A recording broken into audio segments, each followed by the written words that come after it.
Извинете, господине, дали може кратка анкета? Може, секако. Господине, електричен тротинет ќе смее да управува лице кој има наполнето 18 години, брзината е ограничена на 20 км на час, а на тротоар брзината е ограничена на 6 км на час и задолжително е носење кацига.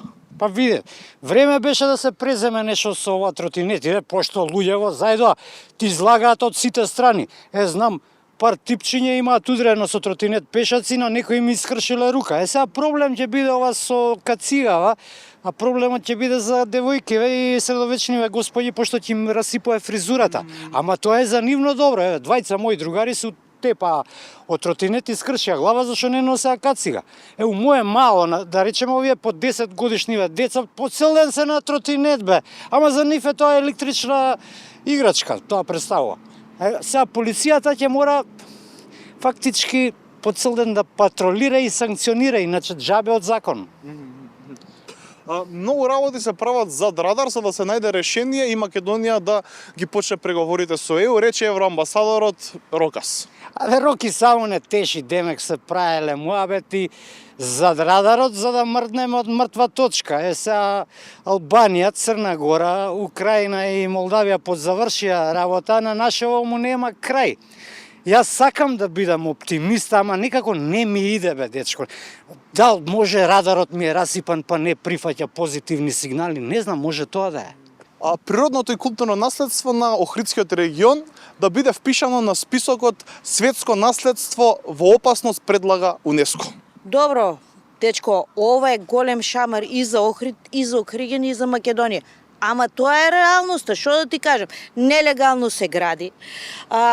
Езерото служи како депонија во кое што се фрла се и се што. Со еден збор ние сме пропалитети чисти. А и што сме пропалитети, него не се секираме за тоа што сме, него светот се секира за нас. До кога ќе трае овој ужас, значи јас стварно не можам да кажам, што викаше на Офелија Свекори, не може да бидам паметен. Така. Од 189 комунални возила, само 76 се во исправна состојба. И како нема да имаме бе ние проблем со ѓубрево бе?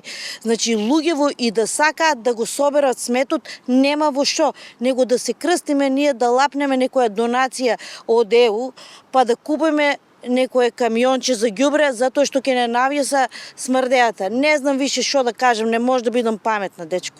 Така. Него донесовме изборниот законник и пропадна 4 милиони евра од ЕУ. Со тие пари можеше да си купиме некое камионче за смет, ама ајде, здравје. Само здравје, ќе биде подобро, што да кажам. Кога? Не може да бидам паметна како претходно што реков, да. Опозицијата тврди дека Црна Гора добила 3,2 милиарди евра од европските фондове. Дечко, ние кај ќе се мериме со Црна Гора? Црна Гора имат море, имат европска агенда, србите не смеат да им писнат, ние сме друго. Ние тонеме во жива кал, ама не знам до кога.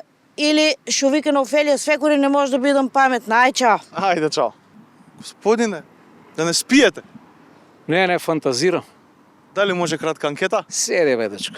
Добар ден. Добар ден.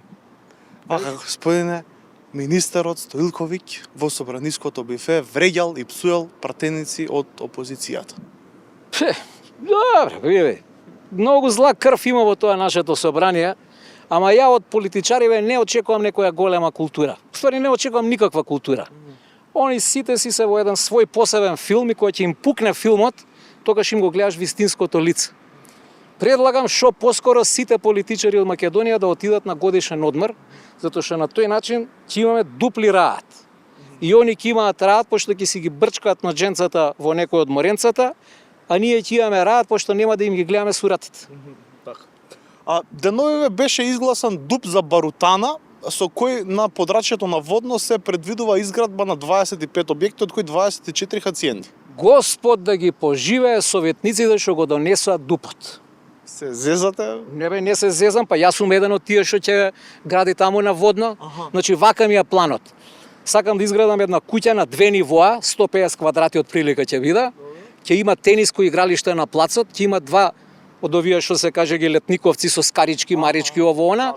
И ќе има еден базен. Базенот ќе биде дугачок 15 метри, широк 9 метри. Значи, кога ќе го завршам сето тоа, те викам тебе и снимателот да дојдете и да направите репортажа за мене. Ќе потрошам 2 милиони евра. Вие сте богаташ, а? Не, ти си богатар со микрофончето во рак. Слушај бе, чиче, што ќе ти каже. Направи си куќа на водно за да ти биде згодно. А вие што живеете во градот, нека ви биде бедно, зашто така е редно. Се зезате. Не се зезам, бе. Не се зезам, само си фантазирам.